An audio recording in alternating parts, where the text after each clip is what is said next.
ജയ് മുന്ദ്ര, അതാണ് അവൻ്റെ പേര്. അയർലൻഡിൽ ടെക് ഭീമന്മാരായ ഇന്റലിലെ ഒരു സോഫ്റ്റ്വെയർ എഞ്ചിനീയറാണ്. ഇന്റലുമായുള്ള അയാളുടെ കോൺട്രാക്ട് അവസാനിച്ചിരിക്കുകയാണ്. വിസ കാലാവധി അധികകാലം നീണ്ടു നിൽക്കില്ല. അങ്ങനെ സംഭവിക്കുകയാണെങ്കിൽ അയാൾക്ക് തിരിച്ച് രാജസ്ഥാനിലേക്ക് വിമാനം കയറിയേ മതിയാകും. വിസ പ്രതിസന്ധിയിൽ ഉഴലുന്ന ആ യുവാവ് പക്ഷേ വെറുമൊരു സോഫ്റ്റ്വെയർ എഞ്ചിനീയർ മാത്രമായിരുന്നില്ല, ഒരു അത്യുഗ്രൻ ബൗളർ കൂടിയായിരുന്നു.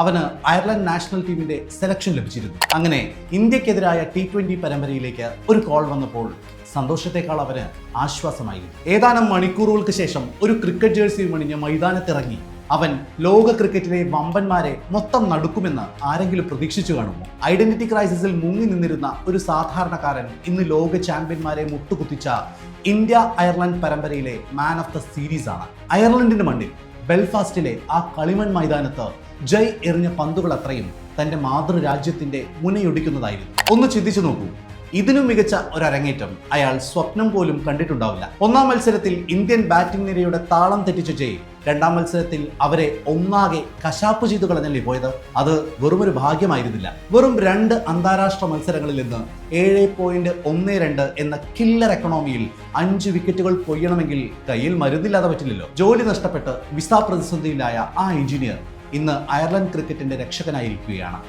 അവർക്കിനി അയാൾക്ക് സെൻട്രൽ കോൺട്രാക്ട് നൽകാതെ നിർവാഹമില്ല. സ്പോർട്സ് എത്ര മനോഹരമാണല്ലേ. അത് നമ്മുടെ കൈവിട്ടു പോകുന്ന പലതും നമുക്ക് തിരിച്ചു നൽകും. നേടുമെന്ന് ഉറപ്പിച്ച പലതും തട്ടിയെടുക്കുകയും ചെയ്യും. 16 T20 പരമ്പരാ വിജയങ്ങൾ, അതിൽ 2 ലോക കിരീടങ്ങളും. വർഷങ്ങളായി ഇന്ത്യ ഒരു T20 സീരീസിൽ പരാജയം രുചിച്ചെറിഞ്ഞിട്ട് ലോകത്തെ ഏത് കോട്ടകുത്തളങ്ങളും തകർക്കാൻ ശേഷിയുള്ള പഴയ മൈറ്റി ഓസീസിനേക്കാളും അപകടകാരികളായ ഇന്ത്യക്ക് ഈ കുഞ്ഞൻ ടീമിനോട് ഏൽക്കേണ്ടി വന്ന വൈറ്റ് വാഷ് ചർച്ച ചെയ്യപ്പെടേണ്ടതല്ലേ? തീർച്ചയായും അതെ. കാരണം എന്നും പോയ കാലത്തിന്റെ പെരുമയിൽ തങ്ങളെ കൊണ്ട് എന്തും പറ്റും എന്ന മിഥ്യാധാരണയിൽ സമീപിക്കേണ്ട ഒന്നല്ലല്ലോ സ്പോർട്സ്. അതിന് ഇന്ന് എന്തൊക്കെ ചെയ്യാനാകുമെന്ന ചോദ്യത്തിന്റെ ഉത്തരവും പ്രധാനമാണ്. ഒന്ന് ആലോചിച്ചാൽ ഈ തോൽവി ഇന്ത്യക്ക് അത്യാവശ്യമായിരുന്നു. അത്രയ്ക്ക് വേണ്ടിയിരുന്ന ഒരു തോൽവി അയർലാൻഡിനോട് കൂടി ആയപ്പോൾ അത് കുറച്ചുകൂടി റെലവൻ്റ് ആയി എന്ന് വേണം പറയാൻ. കുറച്ചു കാലങ്ങളായി ഇന്ത്യയുടെ പോരാട്ടങ്ങൾ ഒരു വൺ സൈഡ് ഗെയിമായി മാത്രം നിലനിൽക്കുന്ന ഒന്നായിരുന്നു. ഏത് എതിരാളികളെയും ഗ്രൗണ്ടിൽ നിലംപരിശാക്കുന്ന മഹാമേരുക്കൾ,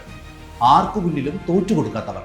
എന്നാൽ സാക്ഷാൽ മെൻ ഇൻ ബ്ലൂ അയർലൻഡ് പോലൊരു ചെറിയ ടീമിന് മുന്നിൽ വൈറ്റ് വാഷ് ചെയ്യപ്പെടുമ്പോൾ സത്യം പറയട്ടെ, തിരിച്ചു വന്നത് ക്രിക്കറ്റ് എന്ന കളിയുടെ മനോഹാരിത കൂടിയാണ്. അത് ഉൾക്കൊള്ളാൻ പ്രയാസമുള്ള ഒരു സത്യം മാത്രമാണ്.